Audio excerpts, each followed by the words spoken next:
Néstor Gino en su vuelta de vacaciones. ¿Cómo estás, Néstor? ¿Qué tal, Néstor? Buenas noches. Jorge, Laura, ¿cómo les va? Muy buenas noches. Hubiera querido que empezáramos de otra manera, evidentemente, ¿no? ¿Qué le va a hacer? Pensaba, Jorge, Laura, apenas me enteraba de esto, si las palabras y todo lo que podamos decir y analizar pueden ayudar. La realidad es inmodificable, no podemos volver para atrás. Pero también uno debe empezar a analizar y a hilar fino para tratar de entender, si es que se puede, cómo se llegó acá.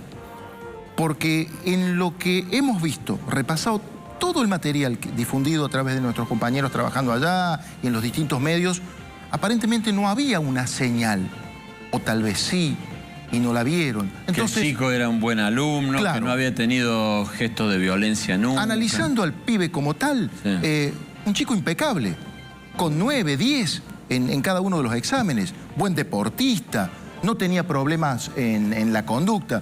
Entonces, preparamos a modo de síntesis, pero esto que aclaro, es lo que han dejado trascender peritos que fueron a trabajar al lugar, hablaron con familiares, con amigos del chico, y de alguna manera se filtraron estos datos que después, evidentemente, las pericias oficiales ratificarán o desecharán, para intentar entender un poquito y, si se pudiera, evitar otra tragedia. Así también lo dijimos cuando pasó lo de Carmen de Patagones y hemos llegado a hoy, ¿no?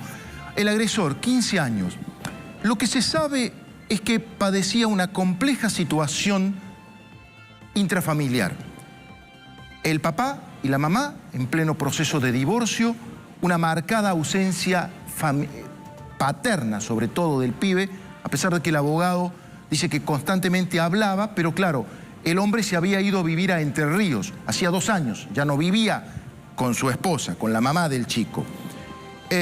Aparentemente un muchacho dedicado a ser chofer de camiones, camionero, sufría de adicciones el padre, y estaba viviendo en Entre Ríos, y había iniciado el trámite de divorcio. La mamá, una docente que en este momento tenía carpeta psiquiátrica y se dedicaba a atender un comercio como modo de subsistencia porque tenía un problema psiquiátrico, estaba licenciada. La hermana mayor del chico no estaba en la casa, que podría haber sido un poco el nexo, la contención. Es la única hermana, ¿verdad? La única hermana, mayor de edad, obviamente está estudiando en la Universidad de Santa Fe. Por ende, poco contacto, porque no estaba allí en la residencia. Y esto es lo que vos decías, Jorge, recién, Laura. Todos quienes hablaban, un chico tranquilo, buen desempeño escolar, deportivo, y no había denuncias por bullying. Sí, yo quería decir algo respecto de eso, Néstor.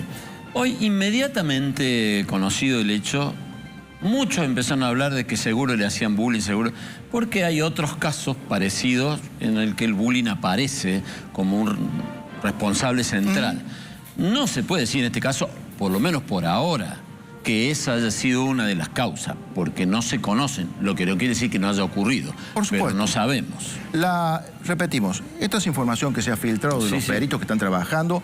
Las propias autoridades de Santa Fe, tanto el Ministerio de Seguridad como del Ministerio de Educación, apuntan mucho a la cuestión intrafamiliar. Sí, no hacia los problemas, pero bueno, hay que ver. Sí, en algún punto también hay rasgos propios, ¿no? De la psiquis de cada persona. Por supuesto. Que son impredecibles, porque el proceso de separación, el 50% de los matrimonios se divorcia, ¿no? Así es. Y el hecho de no tener diálogo con un papá, con una mamá, el atravesar alguna situación difícil, es como una cosa, no vamos a decir normal, pero habitual en los hogares. Mira, no es habitual esto, entonces claro, hay otro factor adicional. A ver, ya voy con el perfil de la víctima en este caso. Entre los tantos testimonios que lograban nuestros compañeros, colegas de TN, había el de una chica que dice que escuchó cuando otro alumno la semana pasada lo desafió a este chico en una pelea, porque este le dijo, yo te voy a matar a tiros. A que no te animás, no te dé el cuero, aparentemente.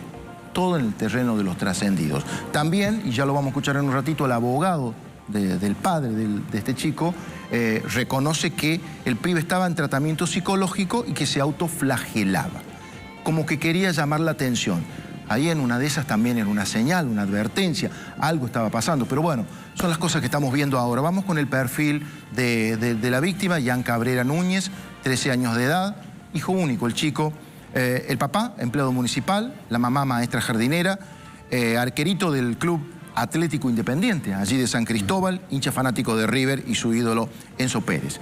Y termino con el pueblo, porque San Cristóbal es una ciudad con 15.000 habitantes, pero como decimos nosotros los que venimos del interior, con alma de pueblo. Se conocen todos. Una fuerte identidad comunitaria. No hay registros más allá de algún hecho, la típica pelea, pero hoy no... Hoy estaban mostrando mucho la imagen de una chica que fue agredida con una trincheta y demás.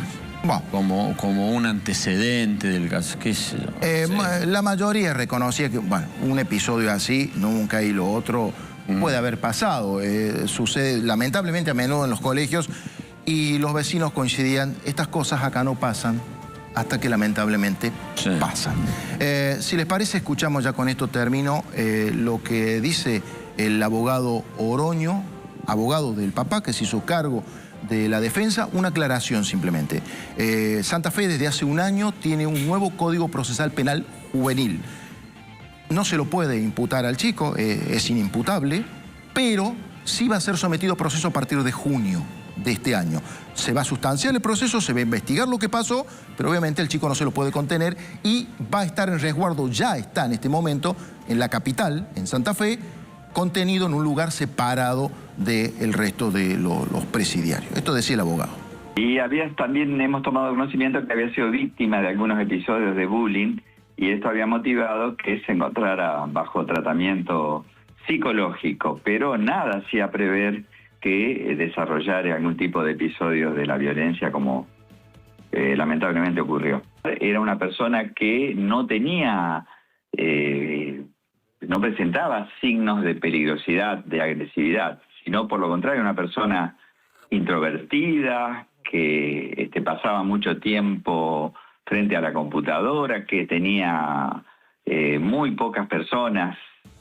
Con el padre no tenía un contacto físico personal muy habitual porque estaban a muchos kilómetros de distancia, pero sí un tratamiento bastante frecuente a través de teléfonos y ese tipo de comunicaciones. Y hoy, a la mañana temprano, según nos comentó el papá lo había llamado, le había deseado una buena semana. Sí, Eleonora, una certeza tenemos, que el arma no era del papá. El papá no tiene armas, no utiliza armas, no era aficionado a la caza, como por ahí quizás en algunos, no en todos, pero en algunos medios se ha dicho. Sí, era del abuelo el arma. Yo, habitualmente en estos casos, por la espectacularidad del hecho, uno tiende a hacer foco en el victimario. En este caso, el chico que disparó. Y yo quisiera, por un momento, alejarnos un poco de esa situación para enfocarnos en el chico de 13 años que murió. Chico, arquerito de un club. Hijo único de la vida familia. Por delante, papá empleado, la mamá empleada también, maestra jardinera uno, empleado municipal el otro. Lo llevaron a la escuela, fue a la escuela como todos los días y a los padres le avisan un rato después que su hijo estaba muerto. Una situación tremenda para un chiquito de 13 años apenas, que no hacía otra cosa más que jugar, tratar de pensar en el futuro, y no sé si siquiera a esa edad todavía se empieza a pensar demasiado en el futuro más que vivir el presente de felicidad, de alegría, de compartir, de jugar, etcétera. Eso que ya no puede hacer. Por un minuto pensemos en eso. Sí. Y esa bandera que mostraba Luchi, que quedó sin izar en esa escuela como símbolo de un día que no empezó y que quedó en pausa, en una tremenda pausa de mucho dolor. El tema es, ¿podría haberse evitado? Será situación de analizar más adelante. Hoy escuché de todo tipo de teorías, hasta que las escuelas tendrían que tener todas las entradas de los pórticos, eso que viene en los aeropuertos, para detector de metales, para pasar por ahí, todas las escuelas del país. Bueno, eso podría ser, no sé. Pero es una cuestión de analizar cuando las cosas empiecen a enfriarse y sobre todo cuando las pericias judiciales logren determinar y responder a preguntas que todavía no podemos responder.